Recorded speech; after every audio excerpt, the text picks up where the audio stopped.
my neighbor drama that you would definitely get a kick out of my mom's neighbor drama. So, just real quick, if you like more storytime style videos, I do the majority of them over on my Patreon that is always linked down below. I'm going to be doing a story time about drama that I've had with girls or past friendships. Kind of give a rundown of some stuff like that and go over my good friendships, of course. But yeah, that's always an extra option for you if you want more content from me. Anyways, as far as tonight goes, we are going to be talking about the crazy stuff that goes on around my mom's home. So, I live about 15 minutes from my mom, and my mom is like my best friend. We talk all the time, at least twice a day. In the morning, the first thing that I do after my normal morning routines is get on the phone with my mom, and normally she will spill some tea on what is going on in the neighborhood with people, with animals, whatever. But there's always something exciting going on over there. My mother has lived in the same house for many years. She owns her home and takes such pride in her house. It is absolutely gorgeous. And she lives in a more like city environment than I do. I live in a suburb, so it's a little bit more active where she is compared to where I live. So I thought, this would be the perfect tea neighbor drama to talk about. Now, like I said in my last video, this is all in good fun. This is not to, drag anybody or to dig into people's personal lives or to judge. This could all be made up. You never know. But we're going to give people, like, fake names. I am going to give you a rundown of her surrounding neighbors. So, the first one that we will talk about is her direct neighbor. So, it is a house that is directly right next door to her. So, there used to be an older couple that lived there. And actually, they weren't a couple. You would think that they were, but they weren't. They were brother and sister.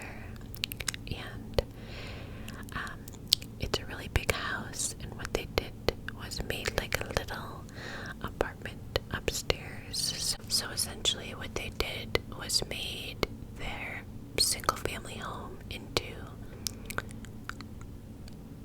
like a double, I guess you would call it. And the brother lived upstairs and the sister lived downstairs. Super nice people. But they got to be elderly, as everybody does if we are lucky. And the brother ended up passing away sadly.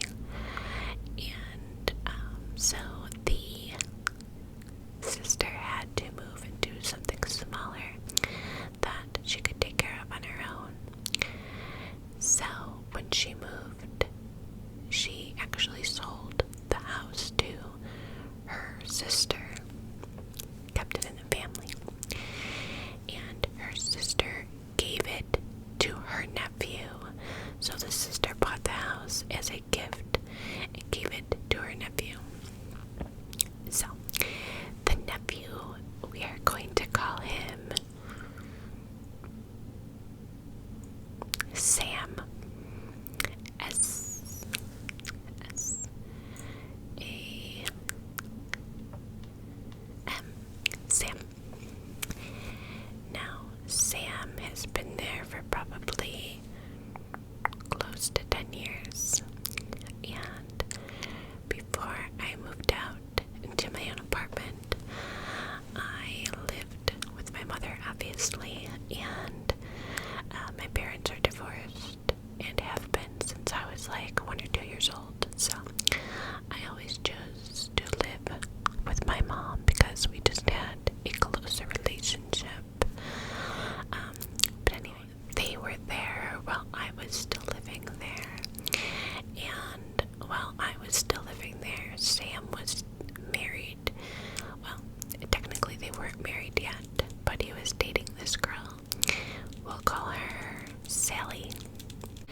So Sam and Sally are dating, and they used to have like very intense, loud, personal encounters with each other. And I don't mean fighting. I mean, you know, the love connection. They weren't shy in the bedroom, okay? And they would actually open up the windows, and I think they liked that people could hear them, which, to each his own, baby boy, but to be their neighbor, it was a tad bit awkward, right? So Sam and Sally end up getting married, and he was running a business, a collection agency, and she was doing like the bookwork for him, so doing all of the paperwork and stuff. And so, you know, they were getting along great for a while, for years. And Sally had a son from a previous marriage, and Sam was playing like the father role and just, you know, got a pool and got 2 doggies that they shared together as a family and, you know, living the life. Well, I guess there was some like cheating going on behind the scenes. And the reason I know all of this is because we were super close with Sally, and, well, my mom was, and I would just, you know, tan in the backyard and listen to all the gossip. So, Sally and Sam end up, like, separating, but not legally, and that was, like, 5 years ago, 6 years ago, and they're still not legally separated. They're just separated. So she was still coming over to do like the bookwork for his work, and they have some fun in the bedroom. But Sam went online and started doing online dating. And this is when the story gets super interesting. So I'm gonna go through each neighbor as like their own little story. Okay, so this is the first one. I'm probably gonna need like 3 parts to this video because there's a lot to go through, guys, but we'll get there. So they're separated at this point, but she's still coming over. They're still seeing each other, and technically they're still legally married, right? So she would kind of throw that in his face a little bit. And so she wasn't seeing anybody yet. She was still in love with him. They were just having issues, okay? And she had moved out, but was still, you know, he had some of her things there, blah, blah, blah. Well, Sam is doing this online dating, and he meets, I mean, every other day he had different women coming over, and then they would leave in a taxi cab in the morning. And this is a man that's like well into his 50s, I'd assume late 40s, 50s. And he is also a garbage man for the area that they live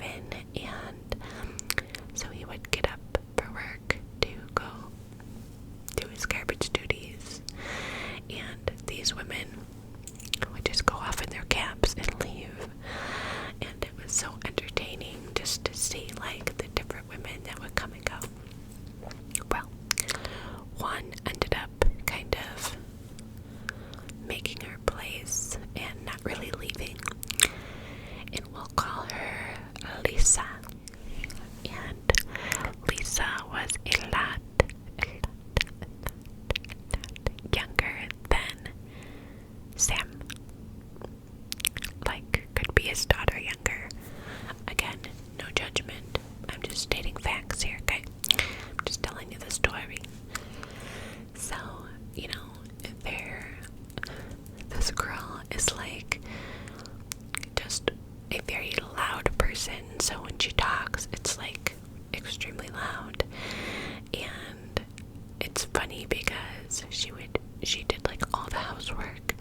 She would be mowing the lawns. She like would dig in the dirt with these like humongous shovels. And she was a pretty girl. She just kind of was a little bit manly. And mind you, he's still married to Sally over here. And Sally would come by and like egg the house. And, you know, start screaming out her car window and in the middle of the night, saying, you know, Sam, you're a liar. I know she's in there. Come outside. And mind you, these are grown people, okay? So then this, you know, continues to go on this little love triangle. And that was a weak triangle. There we go.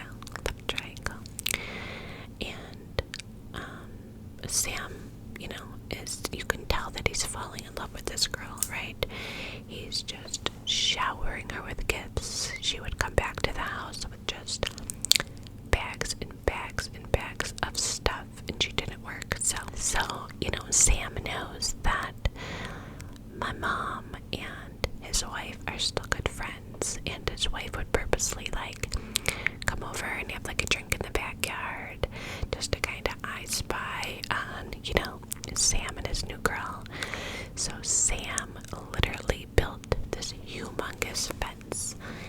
It is so tall, you literally can't see his house from our home. Like, you can't see over this fence. It's that high. They had to have like a special company come in and do it because it was like an abnormally high fence. And he literally built it so that his ex-wife couldn't spy on him from our house. So funny. So Lisa leaves one day to go like hang out with her friends or something, and she left her purse, and for whatever reason Sam ended up going through it. I don't know if he thought she was cheating or what the deal was, but oh, I know, he said that stuff was coming up missing. So like his really nice shirts that were very expensive, some jewelry, stuff like that. And she would kind of say like, oh, I just lost it, or, you know, maybe it got a stain and I threw it out. Like, she always had excuses, right? Well, she leaves her purse behind, and she's starting to leave at like all these weird hours during the night and come back with like insane energy. And he found out that she was dabbling with some things that she shouldn't have been. And that was just, oh my god, the drama. It was just always killing back and forth, and you could hear it, and just intense. So they ended up, you know, being on and off for a couple years, but inevitably they broke up, which is a good thing because that relationship was so toxic. But I guess Lisa is better now, which good on her. We support people cleaning themselves up and getting better, so good for her. So fast forward to 2020, almost 2021. Thank God for that. The year needs to be over. The ex-wife and Sam are technically still married, but he ended up meeting a new woman online, and he's with her, and she's from the country and like is not used to city living at all, and is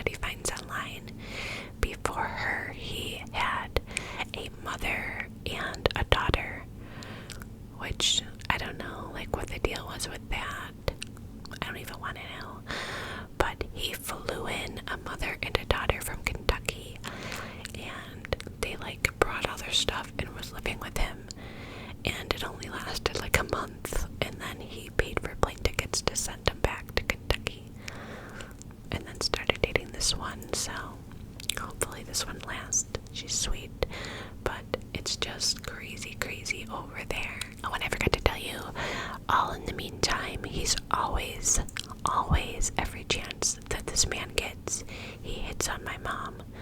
If he had his choice, he would be with my mom, but my mom is single and very, very happy to be single.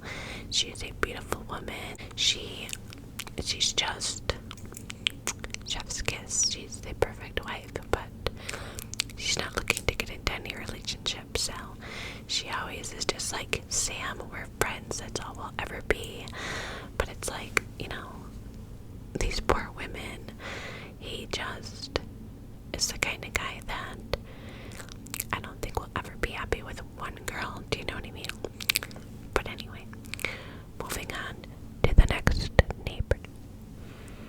The next neighbor that we are going to talk about, well, it's kind of two, because in order for me to tell the story, I have to tell you about two people. So there's a house that's like 4 houses away from my mom's on the other side of the street, and we'll call him Dan. Dan is the owner, right? But Dan goes to this like church, I think it's a church, and he takes in like little boys, no girls, just boys. He takes in little boys and like teenage boys that come from broken homes that don't necessarily have anywhere to live. They're not in foster care, I don't think, but they just don't have a good home life. So they go and stay with him, to live with him, until they can get on their feet and get their own place.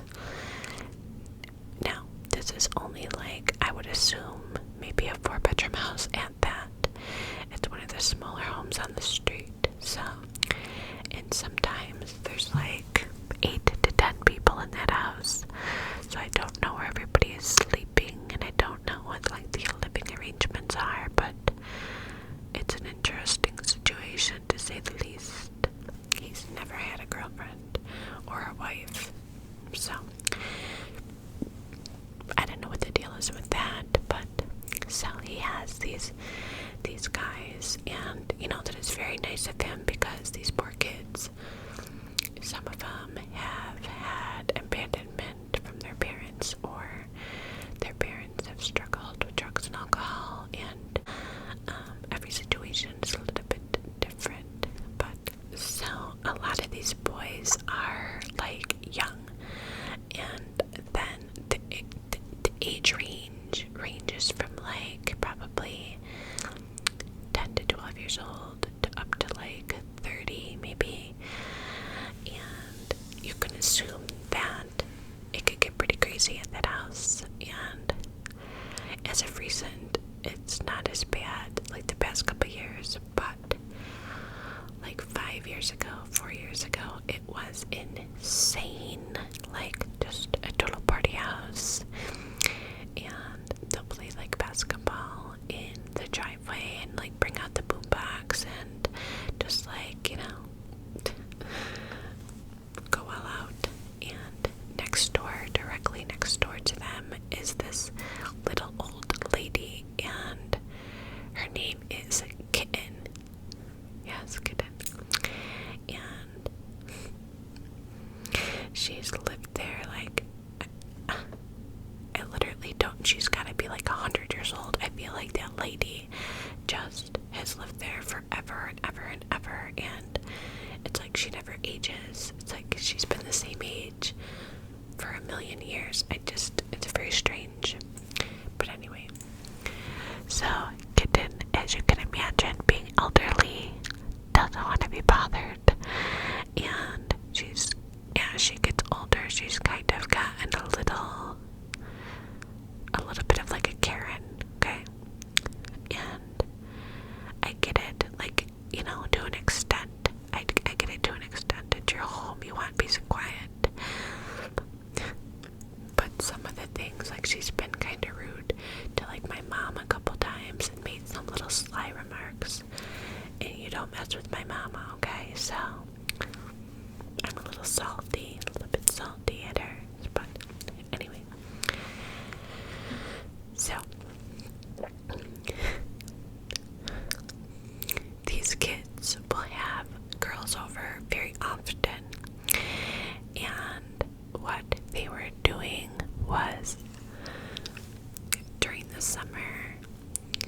were having relations with these girls in the house and taking the used protection, throwing it out the window, and either throwing it at Kitten's windows or it would land out their window onto her car.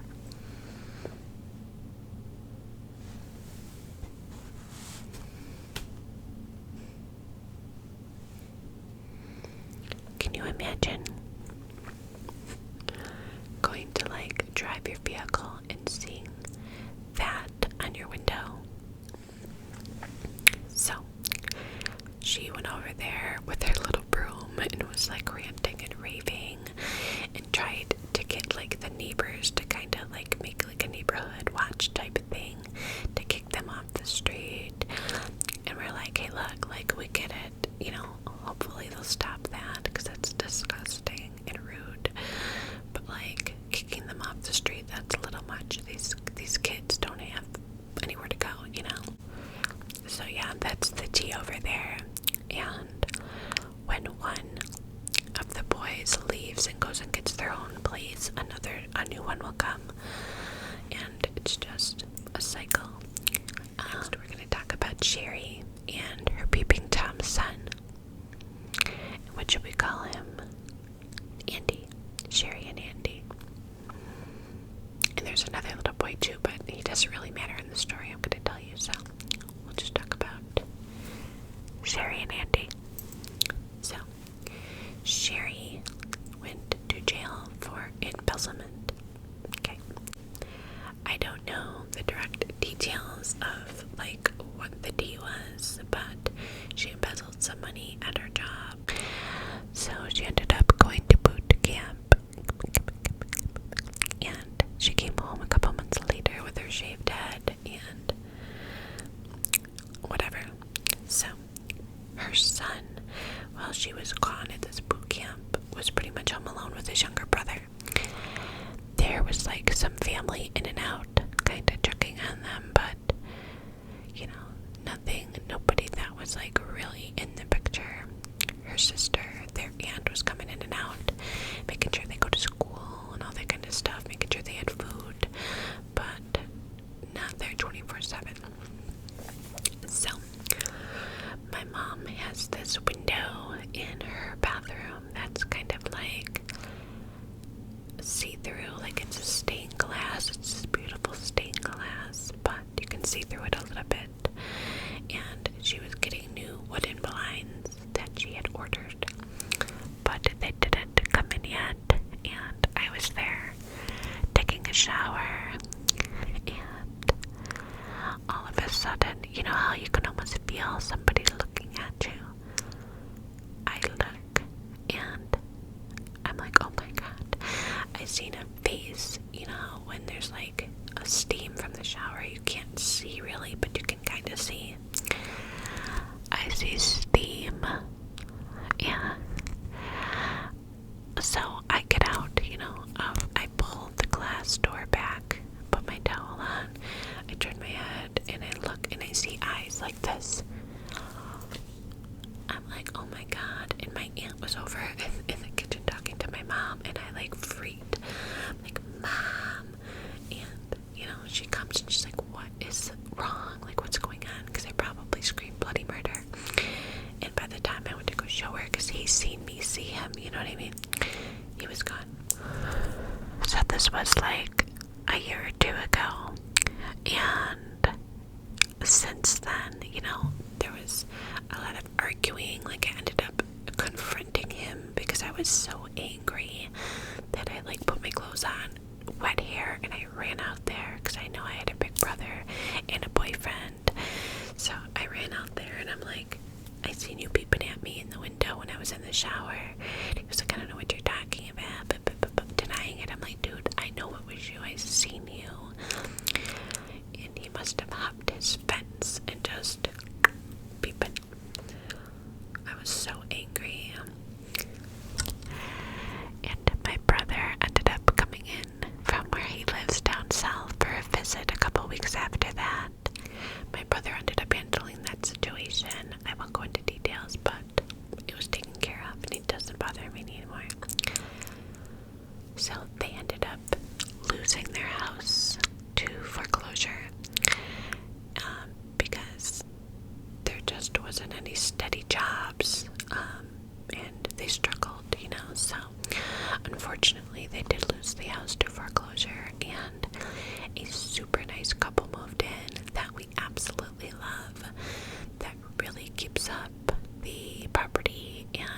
gotten so many updates, and it's so nice to have just peace and quiet over now. I have to introduce everybody to you and give a little backstory before I can do updated videos, because you have to know a little bit about the person, you know, and their situation. So that's kind of what this video was, an introduction to the neighbors and their drama.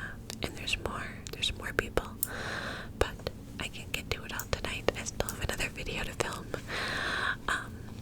but don't worry, I will. Anyway, so the next person we're going to talk about is Charlie. We'll call him Charlie.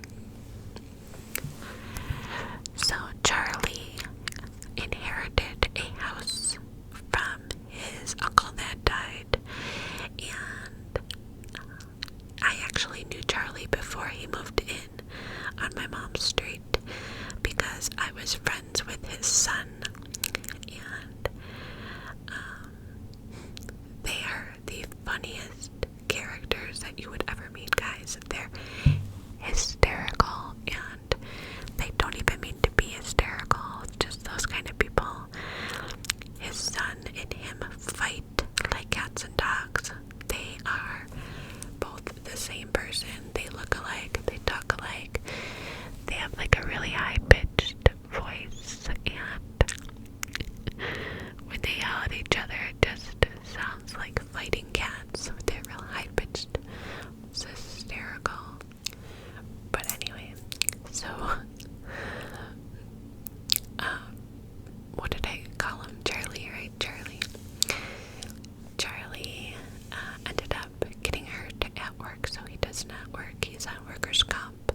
He fell off a ladder or something at work, and the poor guy put up this huge Santa Claus on his roof before he fell and hurt his back. And because he hurt his back and he has a real injury, he can't get up on the roof to take Santa Claus down. So it's been up there, this humongous Santa Claus with, like, you know, however many reindeer, literally all lit up on his roof. It's like the size of his roof. That's how big it is. And it's there all year round because he can't get up there to take it down. If that were me, I would hire somebody, but to each their own. So Charlie's the kind of person that you never know what kind of mood he's in. He kind of is very mood swingy, so one day, you know, we'll be outside and you can hear his music like blaring in the background, and you know, he's just having the time of his life. You can hear him singing to the music and drinking a beer and just, you know, with his shirt off and his hairy chest, just soaking up life. And then, you know, he'll be waving and bring us all this food. You know, he'll barbecue and just come over and just like shower us with gifts. And then other times, I'll see him outside and I'll be like, "Hey, Charlie." He'll just look at me like, "B, why are you saying hi to me? I don't like you." And I'm just like, what did I do? And then 2 days later, he'll call and be like, "Hey, are you guys hungry over there? You want me to come over? And oh, by the way, I got this little stuffed animal for your son." It's just like, you know, but, you know, being his neighbor is a little bit difficult, because me and my mom are the kind of people that when we see you and we're your friend or we're friendly, we're gonna say hi and, "Hey, how you doing? You know, are you hungry? You want some food?" Just small talk. How'd your day go? And he just doesn't want to be bothered sometimes, so you never kind of know what's going on with him. But he has this like humongous belly, and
she found out about her because he was trying to keep it a secret, which, I mean, the girl was living there.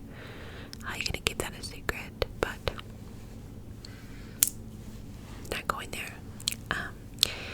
And, you know, when he confronted Charlie about it, Charlie was like, dude, you shouldn't be doing it. If you're like, you're mad because you got caught, you shouldn't be doing it to get caught. If you weren't, you know, having extramarital affairs, you wouldn't be getting caught. Like, don't get mad at me. I didn't say anything, but even if I did, be mad at yourself for doing it. And that was like 2 years ago. And ever since then, they've just been like arch enemies. And they won't even talk to each other. If we have we have neighbor fires very often where we'll invite all the close knit neighbors. And my mom is the kind of neighbor that gets along with all of them. She has no bad blood with any of them. She doesn't get in drama with the neighbors. Everybody loves her. She makes like baked goods all the time and gives them to all the neighbors, and